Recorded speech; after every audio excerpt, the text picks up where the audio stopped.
Hi అండి. 13వ తారీఖు ఓట్లు ఉన్నాయని చెప్పేసి మా అత్త, మా అత్తయ్య, మా పాప, మా మరిది వీళ్ళందరూ వస్తున్నారు అన్నట్టు. అందుకోసం అని చెప్పి ఒక పక్క సాంబార్ అయితే పెట్టేశాను, సాంబార్ చేసేసాను. సాంబార్ పెట్టి రైస్ కూడా పెట్టేశాను. రైస్ కూడా అయింది. దొండకాయలు కూడా కట్ చేసి వేసుకున్నాను. దొండకాయ పచ్చడి చేద్దామని చెప్పేసి వేసుకున్నాను. కొంచెం అయితే చికెన్ అయితే ఫ్రై చేసి పెట్టాను. దొండకాయలు సన్న ముక్కలుగా కట్ చేసేసుకొని పచ్చిమిర్చి కూడా వేసేసుకొని కొంచెం అంత ఆయిల్ వేసి 2 స్పూన్ల ఆయిల్ వేసేసి వేపేసుకొని పక్కన పెట్టేసుకోవాలి. అందులోనే టమాటాలు కూడా వేసాను. కొంచెం అయితే చికెన్ ఫ్రై అయితే చేసి పక్కన పెట్టేశాను అన్నట్టు. వంకాయ ఫ్రై కూడా చేస్తున్నాను. వంకాయ ఫ్రై కూడా రెడీ అయిపోయింది.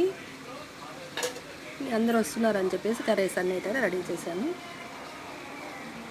సాంబార్ చేశాను, చికెన్ ఫ్రై చేశాను, వంకాయ ఫ్రై చేశాను. పక్కనే పాలు కూడా పెట్టేసుకున్నానండి. పాలు కూడా వేడి చేసి పక్కన పెట్టేసుకున్నాను. అంతేనండి. ప్లీజ్ నచ్చితే లైక్ చేయండి.